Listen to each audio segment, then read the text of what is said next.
Hi, it's Craig Burdine, Pastor Faith Baptist Church. Couple days left of the year, and hopefully you're having a good Monday. I'm having a good one. We've got all of our grandkids kind of hanging out and doing some things. They're going with cousins. It's just a crazy end of the year. It seems like it's been this way for the last several years. Got some days off and doing some different things. So I want to share with you a Bible verse. And just a reminder, beginning January the 1st, I'm going to take 365 days and we're going to go through the Bible a few chapters at a time. So it's going to be a little bit different format. Still going to do a video just like this, but instead of a verse of the day, we're going to look at the actual Bible reading as we're going through it, beginning in Genesis, going all the way through Revelation. Just kind of give you a summary of what you're going to be reading or what you have read. Also, the change from those of you that watch this on occasion, it's going to be, and we'll produce it at 8 o'clock in the morning rather than 10:30. I started 10:30 back in 2020 when we were kind of bunkered down with COVID, just because it happened at the same time as our church service. Our church service on Sundays at 10:30. So I thought, you know what, I'll just do it at the same time. And so it's worked out well, but I'm going to do it at 8 o'clock in the morning since a lot of people read their Bible in the morning. And instead of skipping Sunday, I'm going to go ahead and do the Sunday reading because we're going to read through the Bible, including a Sunday morning. So that's what I've got going. That's going to be the change beginning on Wednesday. So look for that early in the morning. If you don't catch it live, it's perfectly fine. You can always watch it later on. We've got some other things. Go to our website or our app.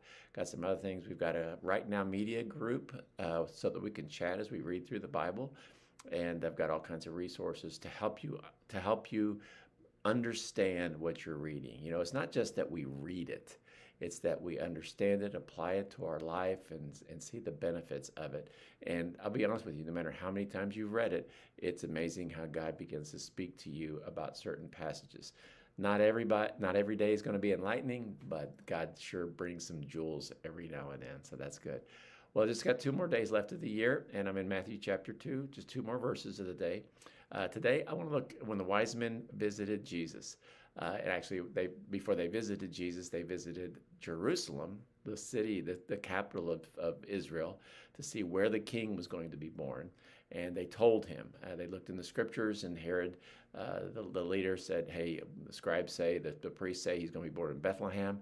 And then this is the verse that I want to share with you. It says in verse 8 of chapter 2, and he sent them to Bethlehem and said, go and search diligently for the young child. And when you have found him, bring me word again that I may come and worship him also. He told them to go and search. He didn't deny them to go search for the king, look for him, and then come back and tell me so that I can worship him too. They came to worship him. As a matter of fact, that's what they said they came to do. We have come to worship him. And we want to worship him. He says, okay, you go and worship him. But you're probably aware Herod had ulterior motives. We find out that when the disciples or when the wise men didn't come back, actually he went and tried to have the baby killed, had Jesus killed. He did not like somebody that was going to be the king, maybe to take over his rule and his reign. He had ulterior motives. And this is just a kindly reminder. Not everybody that talks the talk walks the walk. There are some people that they sound Christian. They sound like Bible believers, but they are not. And so you need to be a little bit cautious of not everybody that's online, not everybody that's has a church, not everybody that writes books, Christian books. Not everybody has the right motives. Some people, their motive is greed. Some people, their motive is power. Some people, their motive is evil, which is what Herod did. And so you just need to be cautious about that. But I think it is good for us. And this is interesting. They were 6 miles away. A nice walk. You know, you can walk 6 miles in the afternoon slowly, but they did not want to go and bother with it.